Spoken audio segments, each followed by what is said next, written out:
Hello दोस्तों, स्वागत है आपका मेरे यूट्यूब चैनल परीक्षा प्लान में। आज की वीडियो में भारतीय संविधान से संबंधित महत्वपूर्ण प्रश्नों पर चर्चा करेंगे। टॉप 50 प्रश्न हैं जो परीक्षा की दृष्टि से बहुत ही ज़्यादा महत्वपूर्ण है। तो चलिए वीडियो को शुरू करते हैं। पहला प्रश्न है, भारत का संविधान कब लागू हुआ? पहला विकल्प है 26 जनवरी 1948, दूसरा विकल्प है 26 जनवरी 1950, तीसरा विकल्प है 26 जनवरी 1951 और चौथा विकल्प है 15 जनवरी 1947। तो भारत का संविधान है वो 26 जनवरी 1950 को लागू हुआ, जिसे गणतंत्र दिवस के रूप में मनाया जाता है। बी विकल्प इसमें सही है। अगला प्रश्न देखते हैं, संविधान सभा की प्रथम बैठक कब हुई? पहला विकल्प है 7 दिसंबर 1946, दूसरा विकल्प है 8 दिसंबर 1946, तीसरा विकल्प है 9 दिसंबर 1946 और चौथा विकल्प है 11 दिसंबर 1946। तो संविधान सभा की प्रथम बैठक 9 दिसंबर 1946 को हुई। सी विकल्प इसमें सही है। संविधान सभा के स्थायी सदस्य कौन थे? पहला विकल्प है सच्चिदानंद सिन्हा, दूसरा विकल्प है डॉक्टर राजेंद्र प्रसाद, तीसरा विकल्प है डॉक्टर BR अम्बेडकर और चौथा विकल्प है जवाहरलाल नेहरू। तो डॉक्टर राजेंद्र प्रसाद जो थे वो संविधान सभा के स्थायी सदस्य थे। बी विकल्प से सही है। अगला प्रश्न है, भारतीय संविधान के प्रारूप समिति के अध्यक्ष थे? पहला विकल्प है सच्चिदानंद सिन्हा, दूसरा विकल्प है डॉक्टर राजेंद्र प्रसाद, तीसरा विकल्प है डॉक्टर BR अम्बेडकर और चौथा विकल्प है जवाहरलाल नेहरू। तो प्रारूप समिति के अध्यक्ष डॉक्टर BR अम्बेडकर थे। सी विकल्प इसमें सही है। अगला प्रश्न है, संविधान की रूपरेखा किसने तैयार की? पहला विकल्प है महात्मा गांधी, दूसरा विकल्प है लाला लाजपत राय, तीसरा विकल्प है डॉक्टर BR अम्बेडकर और चौथा विकल्प है जवाहरलाल नेहरू। तो संविधान की जो रूपरेखा है वो डॉक्टर BR अम्बेडकर ने तैयार की थी। सी विकल्प इसमें सही है। अगला प्रश्न है, संविधान का 70वां अनुच्छेद, वो 70वां अनुच्छेद है वो क्या कहता है उसके बारे में बताना है। पहला विकल्प है व्यक्तिगत स्वतंत्रता की रक्षा करता है, दूसरा विकल्प है समता का अधिकार देता है, तीसरा विकल्प है अस्पृश्यता का उन्मूलन करता है और चौथा विकल्प है संवैधानिक उपचार का अधिकार देता है। जो 70वां अनुच्छेद है वो अस्पृश्यता का उन्मूलन करता है। सी विकल्प इसमें सही है और बहुत ही ज़्यादा इम्पोर्टेंट है ये प्रश्न, घुमा फिरा के कई बार पूछा गया है। सी विकल्प इसमें सही है। अगला प्रश्न है, भारतीय संविधान के किस अनुच्छेद के तहत जीवन रक्षा तथा व्यक्तिगत स्वतंत्रता का प्रावधान है? अनुच्छेद 20, पहला विकल्प है अनुच्छेद 20, दूसरा विकल्प है अनुच्छेद 21, तीसरा विकल्प है अनुच्छेद 22 और चौथा विकल्प है अनुच्छेद 23। तो जीवन रक्षा तथा व्यक्तिगत स्वतंत्रता का प्रावधान अनुच्छेद 21 में है। बी विकल्प इसमें सही है। अगला प्रश्न देखते हैं, धर्म की स्वतंत्रता का अधिकार किस अधिनियम में है? पहला विकल्प है अनुच्छेद 24, दूसरा विकल्प है अनुच्छेद 25, तीसरा विकल्प है अनुच्छेद 26 और चौथा विकल्प है अनुच्छेद 27। तो जो अनुच्छेद 25 है वो नागरिकों को धर्म की स्वतंत्रता का अधिकार प्रदान करता है। बी विकल्प इसमें सही है। अगला प्रश्न देखते हैं, भारतीय संविधान की आत्मा किसे कहा जाता है? पहला विकल्प है प्रस्तावना, दूसरा विकल्प है मौलिक अधिकार, तीसरा विकल्प है मौलिक कर्तव्य और चौथा विकल्प है नीति निर्देशक तत्व। तो संविधान की आत्मा प्रस्तावना को कहा जाता है। ए शिक्षा का जो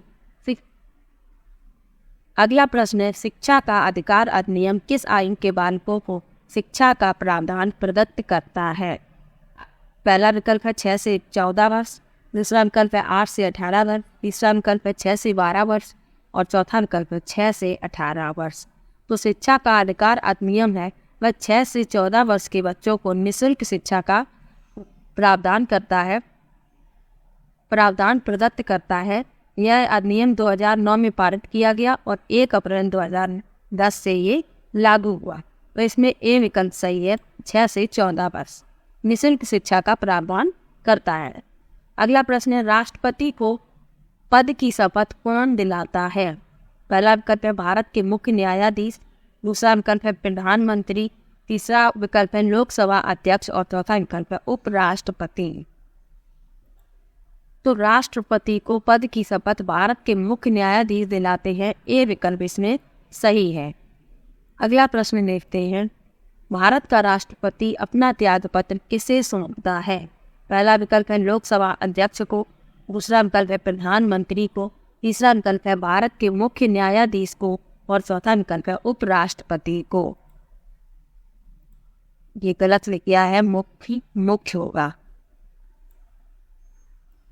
तो राष्ट्रपति जो है वो अपना त्याग पत्र उपराष्ट्रपति को सौंपते हैं, डी विकल्प इसमें सही है।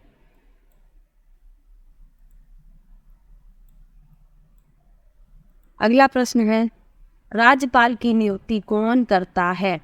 पहला विकल्प है प्रधानमंत्री, दूसरा विकल्प है मुख्यमंत्री, तीसरा विकल्प है राष्ट्रपति और चौथा विकल्प है मुख्य न्यायाधीश। तो राज्यपाल की जो नियुक्ति है वो राष्ट्रपति द्वारा की जाती है, सी विकल्प इसमें सही है। अगला प्रश्न देखते हैं, लोकसभा के सदस्यों की अधिकतम अधिकृत संख्या है? पहला विकल्प है 545, दूसरा विकल्प है 543, तीसरा विकल्प है 552 और चौथा विकल्प है 540। तो इस प्रश्न में सी विकल्प सही है, 552। अगला प्रश्न देखते हैं, संसद द्वारा देश में सूचना पाने का अधिकार संबंधी विधेयक कब पारित किया गया? पहला विकल्प है जून 2022, दूसरा विकल्प है अप्रैल 2003, तीसरा विकल्प है जून 2005 और चौथा विकल्प है जुलाई 2006। तो सूचना पाने का अधिकार संबंधी विधेयक जो है वो जून 2005 में लागू किया गया, सी विकल्प इसमें सही है। अगला प्रश्न देखते हैं, पहले वित्त आयोग का गठन 1951 में किया गया, इसके अध्यक्ष थे? पहला विकल्प है सी नियोगी, दूसरा विकल्प है के सी पंत, तीसरा विकल्प है के संथानम और चौथा विकल्प है इनमें से कोई नहीं। तो पहले वित्त आयोग के जो अध्यक्ष थे वो के सी नियोगी थे, यहाँ पर सी नियोगी नहीं है, के सी नियोगी है।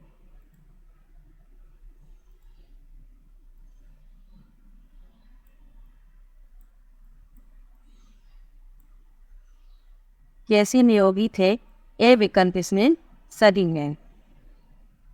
अगला प्रश्न देखते हैं, संविधान सभा ने राष्ट्रगान को कब स्वीकार किया? पहला विकल्प है 24 जनवरी 1950, दूसरा विकल्प है 26 जनवरी 1950, तीसरा विकल्प है 15 अगस्त 1947 और चौथा विकल्प है 22 जुलाई 1950। तो संविधान सभा ने राष्ट्रगान को 24 जनवरी 1950 को स्वीकार किया, ए विकल्प इसमें सही है।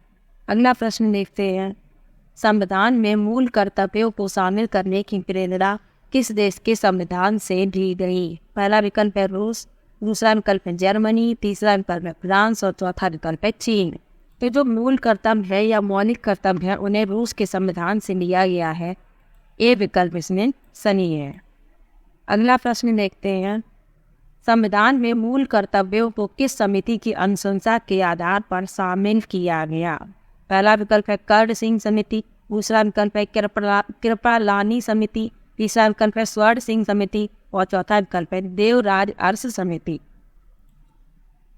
तो मौलिक कर्तव्य जो है वो स्वर्ण सिंह समिति की अनुशंसा के आधार पर शामिल किए गए, सी विकल्प इसमें सही है। अगला प्रश्न देखते हैं, भारतीय संविधान की 7वीं अनुसूची में निम्नलिखित में से कौन संबंधित है? पहला विकल्प है भाषाओं की सूची, दूसरा विकल्प है प्रांतीय संगीत तथा उभयनिष्ठ सूची के विषय, तीसरा विकल्प है शपथ एवं स्वीकृति की सूची और चौथा विकल्प है राष्ट्रपति एवं उपराष्ट्रपति के दायित्व। तो जो 7वीं अनुसूची है उसमें प्रांतीय संघीय एवं उभयनिष्ठ सूची के विषय सम्मिलित हैं, बी विकल्प इसमें सही है। अगला प्रश्न है, विधायी शक्तियों का केंद्र तथा राज्यों की मध्य वितरण संविधान की निम्न अनुसूचियों में से किस एक में है? पहला विकल्प है छठी, दूसरा विकल्प है सातवीं, तीसरा विकल्प है आठवीं और चौथा विकल्प है नवीं। तो इस प्रश्न में बी विकल्प सही है। सातवीं अनुसूची में विधायी शक्तियों का केंद्र तथा राज्यों के मध्य वितरण शामिल है। बी विकल्प इसमें सही है। अगला प्रश्न है, सरकारों द्वारा शुल्क एवं कर लगाने का अधिकार संविधान की किस अनुसूची में उल्लिखित है? तो शुल्क एवं कर लगाने का जो अधिकार है वह सातवीं अनुसूची में उल्लिखित है। बी विकल्प इसमें सही है। अगला प्रश्न देखते हैं है कि भारत राज्यों का एक संघ होगा। पहला विकल्प है अनुच्छेद 2, दूसरा विकल्प है अनुच्छेद 1, तीसरा विकल्प है अनुच्छेद 3 और चौथा विकल्प है अनुच्छेद 4। तो इस प्रश्न में बी विकल्प सही है, अनुच्छेद 1। अनुच्छेद 1 में कहा गया है, अनुच्छेद 1 में कि भारत राज्यों का संघ होगा। अगला प्रश्न है, संविधान के किस अनुच्छेद में राज्य में नीति निर्देशक तत्वों का उल्लेख है? पहला विकल्प है अनुच्छेद 36 से 51, दूसरा विकल्प है अनुच्छेद 36 से 52, तीसरा विकल्प है अनुच्छेद 36 से 53 और चौथा विकल्प है अनुच्छेद 36 से 54। तो अनुच्छेद 36 से 51 तक नीति निर्देशक तत्वों को शामिल किया गया है। ए विकल्प इसमें सही है। अगला प्रश्न है, महान न्यायवादी की नियुक्ति किस अनुच्छेद के अंतर्गत की जाती है? पहला विकल्प है अनुच्छेद 73, दूसरा विकल्प है अनुच्छेद 74, तीसरा विकल्प है अनुच्छेद 75 और चौथा विकल्प है अनुच्छेद 76। तो महान न्यायवादी की नियुक्ति जो है वो अनुच्छेद 76 के अंतर्गत की जाती है। डी विकल्प इसमें सही है। अगला प्रश्न देखते हैं, संविधान के किस अनुच्छेद के अंतर्गत राष्ट्रपति लोकसभा भंग कर सकता है? पहला विकल्प है अनुच्छेद 85, दूसरा विकल्प है अनुच्छेद 86, तीसरा विकल्प है अनुच्छेद 87 और चौथा विकल्प है अनुच्छेद 88। तो अनुच्छेद 85 के अंतर्गत राष्ट्रपति प्रधानमंत्री की सलाह से लोकसभा को भंग कर सकते हैं। ए विकल्प इसमें सही है। अगला प्रश्न देखते हैं, किस अनुच्छेद में संसद के संयुक्त अधिवेशन का प्रावधान है? पहला विकल्प है अनुच्छेद 108, दूसरा विकल्प है अनुच्छेद 109, तीसरा विकल्प है अनुच्छेद 110 और चौथा विकल्प है अनुच्छेद 111। तो संयुक्त अधिवेशन का जो प्रावधान है वो अनुच्छेद 108 में है। ये विकल्प इसमें सही है। अगला प्रश्न देखते हैं, संविधान के किस अनुच्छेद के अंतर्गत राष्ट्रपति अध्यादेश जारी करता है? अनुच्छेद 121, दूसरा विकल्प है अनुच्छेद 322, तीसरा विकल्प है अनुच्छेद 123 और चौथा विकल्प है अनुच्छेद 124। तो अनुच्छेद 123 के अंतर्गत राष्ट्रपति अध्यादेश जारी करता है। सी विकल्प इसमें सही है। अगला प्रश्न देखते हैं, संपत्ति का अधिकार किस अनुच्छेद में है? पहला विकल्प है अनुच्छेद 308, दूसरा विकल्प है अनुच्छेद 311, तीसरा विकल्प है अनुच्छेद 312 और चौथा विकल्प है अनुच्छेद 300 का। तो संपत्ति का जो अधिकार है वो अनुच्छेद 300 का में है। डी विकल्प इसमें सही है। अगला प्रश्न है, किस अनुच्छेद के अंतर्गत हिंदी भाषा को राजकीय भाषा घोषित किया गया? तो अनुच्छेद 343(1) के अंतर्गत हिंदी भाषा को राजकीय भाषा घोषित किया गया। सी विकल्प इसमें सही है। कौन सी अनुसूची में 22 भाषाओं को मान्यता दी गई? पहला विकल्प है 8वीं अनुसूची, दूसरा विकल्प है 7वीं अनुसूची, तीसरा विकल्प है 5वीं अनुसूची और चौथा विकल्प है 10वीं अनुसूची। तो 8वीं अनुसूची में 22 भाषाओं को मान्यता दी गई। ए विकल्प इसमें सही है। अगला प्रश्न देखते हैं, किस अनुच्छेद के अंतर्गत उपराष्ट्रपति पद की व्यवस्था है? तो संविधान का जो अनुच्छेद 63 है उसमें उपराष्ट्रपति के पद का उल्लेख किया गया है। सी बी विकल्प इसमें सही है, अनुच्छेद 63। अगला प्रश्न देखते हैं, किस अनुसूची में केंद्र व राज्यों के बीच शक्तियों के बंटवारे का वर्णन है? 7वीं अनुसूची, दूसरा विकल्प है 5वीं अनुसूची, तीसरा विकल्प है 10वीं अनुसूची और चौथा विकल्प है 8वीं अनुसूची। तो 7वीं अनुसूची में केंद्र व राज्यों के बीच शक्तियों के बंटवारे का वर्णन है। ए विकल्प इसमें सही है। अगला प्रश्न देखते हैं, संविधान में समवर्ती सूची किस देश के संविधान से ली गई है? पहला विकल्प है कनाडा, दूसरा विकल्प है रूस, तीसरा विकल्प है ब्राजील और चौथा विकल्प है ऑस्ट्रेलिया। तो समवर्ती सूची है जो वो ऑस्ट्रेलिया के संविधान से ली गई है। डी विकल्प इसमें सही है, ऑस्ट्रेलिया। अगला प्रश्न देखते हैं, भारतीय संविधान में मौलिक कर्तव्यों को किस देश से लिया गया है? पहला विकल्प है ऑस्ट्रेलिया, दूसरा विकल्प है कनाडा, तीसरा विकल्प है रूस और चौथा विकल्प है ब्राजील। तो मौलिक कर्तव्यों को रूस के संविधान से लिया गया है। सी विकल्प इसमें सही है। अगला प्रश्न देखते हैं, भाषाई आधार पर राज्यों का पुनर्गठन किस वर्ष किया गया? पहला विकल्प है 1956, दूसरा विकल्प है 1957, तीसरा विकल्प है 1959 और चौथा विकल्प है 1958। तो भाषाई आधार पर राज्यों का पुनर्गठन 1956 में किया गया। ए विकल्प इसमें सही। अगला प्रश्न देखते हैं, भाषाई आधार पर भारत का प्रथम राज्य कौन सा गठित किया गया? पहला विकल्प है आंध्र प्रदेश, दूसरा विकल्प है केरल, तीसरा विकल्प है तमिलनाडु और चौथा विकल्प है महाराष्ट्र। तो भाषाई आधार पर गठित होने वाला पहला राज्य है आंध्र प्रदेश है। ए विकल्प इसमें सही है। अगला प्रश्न देखते हैं, भारतीय संविधान में नागरिकता संबंधी अधिकार किस अनुच्छेद में दिए गए हैं? पहला विकल्प है अनुच्छेद 5 से 11, दूसरा विकल्प है अनुच्छेद 6 से 11, तीसरा विकल्प है अनुच्छेद 9 से 12 और चौथा विकल्प है अनुच्छेद 5 से 12। तो जो नागरिकता संबंधी अधिकार हैं वो भाग 2 में अनुच्छेद 5 से 11 तक दिए गए हैं। ये विकल्प इसमें सही है। अगला प्रश्न देखते हैं, भारतीय संसद का निर्माण कैसे होता है? पहला विकल्प है लोकसभा प्लस राज्यसभा प्लस राष्ट्रपति, दूसरा विकल्प है लोकसभा प्लस राज्यसभा, तीसरा विकल्प है लोकसभा प्लस राष्ट्रपति और चौथा विकल्प है राज्यसभा प्लस राष्ट्रपति। तो भारतीय संसद का जो निर्माण है वो लोकसभा, राज्यसभा और राष्ट्रपति मिलकर करते हैं। ये विकल्प इसमें सही है। अगला प्रश्न देखते हैं, संसद का स्थायी सदन कौन सा है?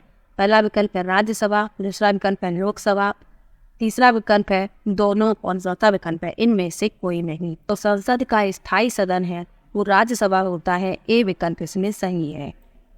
अगला प्रश्न देखते हैं, भारतीय संसद को कौन भंग कर सकता है?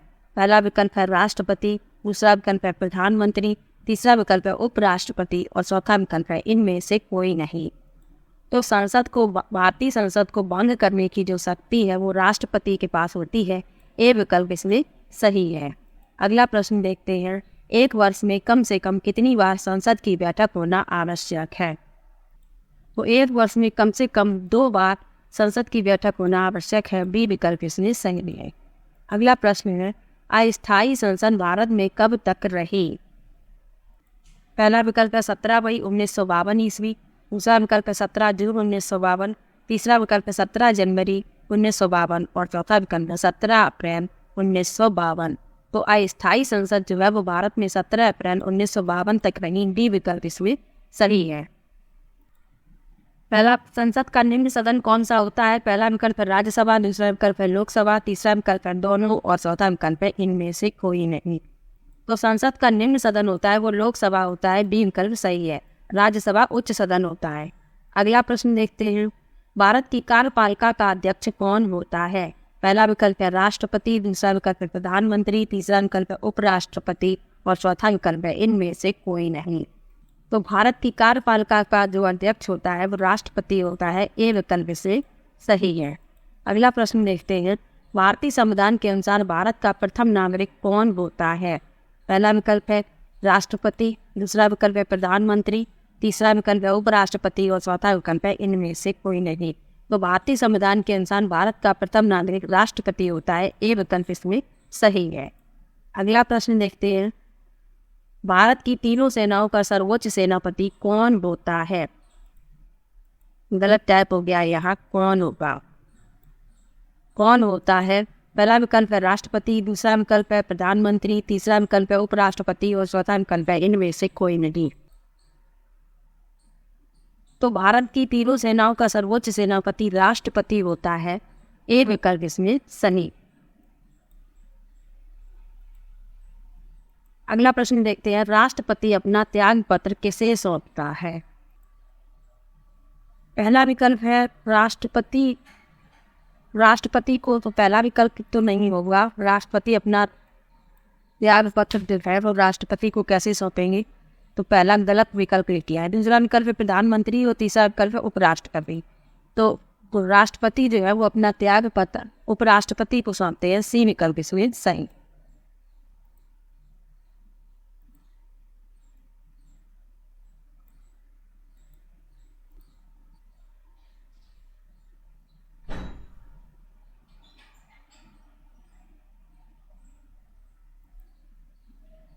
तो ये संविधान के टॉप 50 प्रश्न थे। अगर आपको इस वीडियो की PDF चाहिए तो आप मेरा टेलीग्राम ग्रुप ज्वाइन कर सकते हैं। वीडियो कैसा लगा कमेंट बॉक्स में ज़रूर बताइएगा। वीडियो को लाइक और चैनल को सब्सक्राइब करना मत भूलिएगा। Thank you.